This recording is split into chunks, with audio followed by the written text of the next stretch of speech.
UPPL, BJP আৰু GSP Bodoland কাউন্সিলত যেটো সৰকাৰ চলি আছে অহা 20 তাৰিখে 2 বছৰ কমপ্লিট হব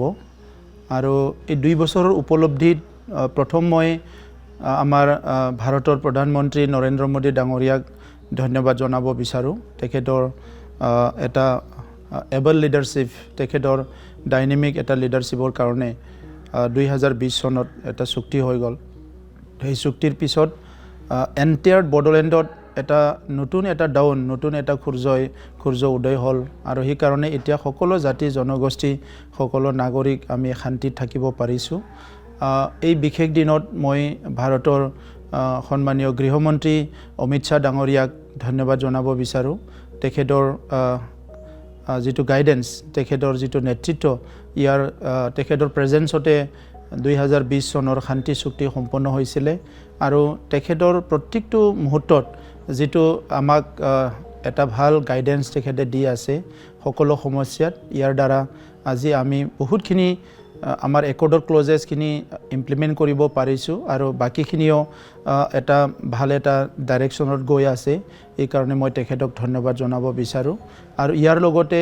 কেন্দ্ৰীয় চৰকাৰৰ আমাৰ বৰ্তমানৰ আইবিৰ ডিজি কেন্দ্ৰীয় চৰকাৰৰ হোম সেক্ৰেটাৰী আদি কৰি বহুত বিষয়াসকল জড়িত আছিল মই তেখেতসকলক ধন্যবাদ জনাও অসমৰ বৰ্তমানৰ মুখ্যমন্ত্ৰী ডক্টৰ হিমন্ত বিশ্ব শৰ্মা ডাঙৰীয়া প্ৰায় 1.5 বছৰ আগৰ প্ৰায় এই চুক্তিখন কৰাৰ কাৰণে বহুতখিনি পদক্ষেপ লৈছিল মই তেখেতক ধন্যবাদ জনাব বিচাৰো আৰু ইয়াৰ পিছত চুক্তি হৈ যোৱাৰ পিছত আমাৰ গভৰ্নমেন্ট ফৰ্ম কৰা আৰু ইয়াৰ পিছত গভৰ্নমেন্টখন কেনেকৈ ভালকে চলিব লাগে এই সকলো মুহূৰ্তত তেখেতে আমাক গাইডেন্স দি আছে ইয়াৰ কাৰণে মই ধন্যবাদ জনাইছো ভাৰতীয় জনতা পাৰ্টিৰ কেন্দ্ৰীয় সভাপতি জেপি নাড্ডা ডাঙৰীয়াক মই ধন্যবাদ জনাও আমাৰ দলক এনডিএৰ পাৰ্টনাৰ হ'বলৈ সুযোগ দিছে এই কাৰণে মই তেখেতক ধন্যবাদ জনাও আৰু লগতে অসমৰ প্ৰাক্তন ভাৰতীয় জনতা পাৰ্টিৰ সভাপতি ৰঞ্জিত দাস ডাঙৰীয়া বৰ্তমানৰ সভাপতি ভৱেশ কলিতা ডাঙৰীয়া সাংগঠনিক সম্পাদক ফণী শৰ্মা ডাঙৰীয়া মই সকলোকে ধন্যবাদ জনাও বিশেষভাৱে এই জাৰ্নিত আমাক মাৰ্গদৰ্শন কৰিছে ইউজি ব্ৰহ্ম ডাঙৰীয়া এটা নন ভাইলেন্ট পিসফুল বডোলেণ্ড গঢ়াটো তেখেতৰ সপোন আছিল আৰু বডোফা উপেন্দ্ৰনাথ ব্ৰহ্মৰ যেটো সপোন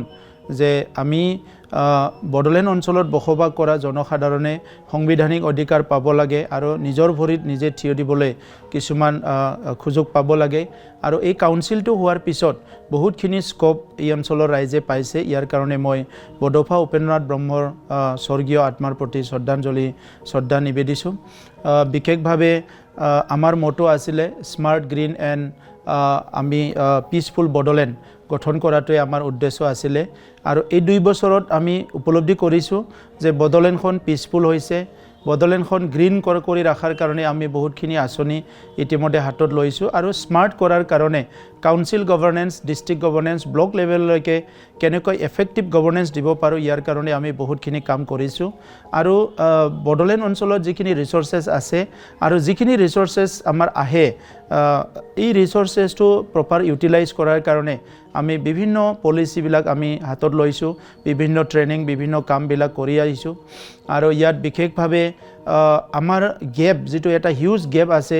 আমাৰ ডেভেলপমেন্টত এইটো পুৰা কৰিবৰ কাৰণে এতিয়া আমি বহুতখিনি central agencies international organizations like UNDP UNICEF বহুত সংগঠনবিলাক আমি লগত লৈছো আৰু একেলগে আমি কাম কৰি আছো আৰু ইয়াৰ লগতে কেন্দ্ৰীয় চৰকাৰৰ বিভিন্ন আঁচনি স্কিল মিছনৰ পৰা আদি কৰি বিভিন্ন আঁচনিবিলাক ইমপ্লিমেন্ট কৰাৰ কাৰণে আমি কাম কৰি আছো অসম চৰকাৰৰ বহুত ভাল আঁচনি আমাৰ মুখ্যমন্ত্ৰী ডাঙৰীয়া আহাৰ পিছত ইয়াত লোৱা হৈছে এইবিলাকো ইমপ্লিমেন্ট কৰাৰ কাৰণে আমি কাম কৰি আছো আৰু ওভাৰঅল কাউন্সিলত যিখিনি আমাৰ ফান্ড আহে এই ফান্ডৰ দ্বাৰা কেনেকৈ আমাৰ মানুহৰ যেটো লাইভলিহুডটো কেনেকৈ বেটাৰ কৰিব পৰা যায় ইয়াত কি ইন্টাৰভেনশন গভৰ্নমেন্টে কৰিব পাৰে এটো লাইফ ষ্টক সেক্টৰতে হওক এগ্ৰিকালচাৰ সেক্টৰতে হওক হ্যান্ডলুম সেক্টৰতে হওক এইবিলাক আমি অলপ মিশন মোড প্ৰগ্ৰাম আমি কৰি আছো এডুকেশনত বহুত ফোকাস কৰিছো I am happy to announce that 1000 school been already adopted by the BTR Government আমি এডাপ্ট কৰিলো যিখিনি গভৰ্নমেন্ট স্কুল গভৰ্নমেন্ট এইড পাই থাকিব কিন্তু স্পেশালি 1000 স্কুল এই বছৰত আমি এডাপ্ট কৰিছো যত নেকি স্পেশাল কেয়াৰ লোৱা হ'ব আৰু অহা বছৰ নেক্সট স্কুল এডাপ্ট কৰা হ'ব ইয়াৰ পিছত আৰু বাকিখিনি স্কুল এডাপ্ট কৰা হ'ব আৰু যাহাতে একদম ফাউণ্ডেশ্যন লেভেলৰ পৰাই ল'ৰা ছোৱালী ভাল এডুকেশ্যন পাব পাৰে ইয়াৰ কাৰণে আমি কেয়াৰ লৈ আছোঁ যাহাতে আপোনাৰ প্ৰাইমাৰী স্কুলতো ইউনিভাৰ্চিটিলৈকে ভাল হয় ইয়াৰ কাৰণে আমি প্ৰত্যেকটো স্তৰতে আমাৰ কাম আমি আৰম্ভ কৰিছোঁ বডোলেণ্ড ইউনিভাৰ্চিটিৰ লগত কলেজবোৰৰ লগত হায়াৰ ছেকেণ্ডাৰীবোৰৰ লগত হাই স্কুলৰ লগত চবৰ লগতো আমি কাম আৰম্ভ কৰিছোঁ আৰু দীঘলীয়া এটা সপোন আছিলে আমাৰ অঞ্চলৰ পৰা IAS IPS সংখ্যা বাঢ়িব লাগে ডক্টৰ ইঞ্জিনিয়াৰৰ সংখ্যা বাঢ়িব লাগে আৰু সেইকাৰণে এইবছৰ আমি সুপাৰ 50 নামেৰে 50 জন ল'ৰা ছোৱালীক UPSCৰ কাৰণে দিল্লীত চাণক্যৰ লগত কোচিং কৰিবলৈ পঠাইছোঁ 50 জন ল'ৰা ছোৱালী কোকৰাঝাৰত IITৰ কাৰণে কোচিং কৰাই আছোঁ আৰু 50 জন ল'ৰা ছোৱালী আমি মেডিকেলৰ কাৰণে কোচিং দিবৰ কাৰণে তৈয়াৰী কৰি আছোঁ সেইটো জানুৱাৰীৰ পিছত এইটো আৰম্ভ হ'ব তো বিশেষভাৱে ডেভেলপমেণ্টৰ ক্ষেত্ৰত ইনফ্ৰাষ্ট্ৰাকচাৰৰ পৰা আদি কৰি কোনো আমি বাদ দিব বিচৰা নাই যোৱা 2 বছৰত বহুতখিনি ৰাস্তা হৈ গ'ল আৰু বহুতখিনি ৰাস্তা আমাৰ অঞ্চলত হ'ব এটা বছৰতে আমি এইবাৰ 500খন স্কুল ৰিপেয়াৰিং কৰিবলৈ গৈ আছোঁ আৰু 100খন নতুন স্কুল নিৰ্মাণ কৰিবলৈ গৈ আছোঁ অসম চৰকাৰে বহুতখিনি স্কুল ডেভেলপমেণ্ট কৰা আঁচনি আমাক দিবলৈ গৈ আছে ইয়াৰ কাৰণে মই মুখ্যমন্ত্ৰী ডাঙৰীয়াক ধন্যবাদ জনাইছোঁ মূল বিষয় হৈছে বডোলেণ্ডত বসবাস কৰা সকলো জাতি জনগোষ্ঠী শান্তি সম্প্ৰীতিৰে থাকিব লাগিব ইয়াৰ কাৰণে ভূমিৰ সমস্যাটো ডাঙৰ সমস্যা আছিলে কিন্তু ভূমিৰ সমস্যা সমাধান কৰাৰ কাৰণে 12 তাৰিখৰ পৰা আমি লেণ্ড মেলা লৈছোঁ যোৱা ডিসেম্বৰ 12 তাৰিখৰ পৰা ডিসেম্বৰ 22 তাৰিখলৈ ফাৰ্ষ্ট ফেজ লেণ্ড মেলা হ'ব য'ত ভূমি চাৰ্টিফিকেট প্ৰদান কৰা ট্ৰেন্সফাৰ কৰা মেডি পট্টা কৰা বিভিন্ন কাগজ যিবিলাক প্ৰবলেম মানে আছিলে সেই প্ৰবলেমবিলাক সলভ কৰাৰ কাৰণে 19টা আমাৰ সাৰ্কেল অফিচত মেলা পাতা হৈছে এটো ফাৰ্ষ্ট ফেজ আকৌ সেকেন্ড ফেজ ইয়াত কৰা হ'ব যিখিনি ভূমিহীন লোক আছে ইয়াৰ এটা আমাৰ জৰীপ চলি আছে আমি ভূমিহীন লোকসকলক বডোলেণ্ড অঞ্চলত কেনেকৈ সকলক কিঞ্চিত হলেও ভূমি প্ৰদান কৰি তেখেতসকলক স্থায়ীভাৱে থাকাৰ কাৰণে ব্যৱস্থা কৰাৰ কাৰণে গভৰ্ণমেণ্টে চিন্তা কৰি আছে আৰু NC ভিলেজ আৰু ফৰেষ্টত যিবিলাকে বসবাস কৰি আছে আইনগতভাৱে তেখেতসকলক আমি কেনেকৈ অধিকাৰ দিব পৰা যায় ইয়াৰ কাৰণে কিছুমান প্ৰক্ৰিয়া ইতিমধ্যে হাতত লোৱা হৈছে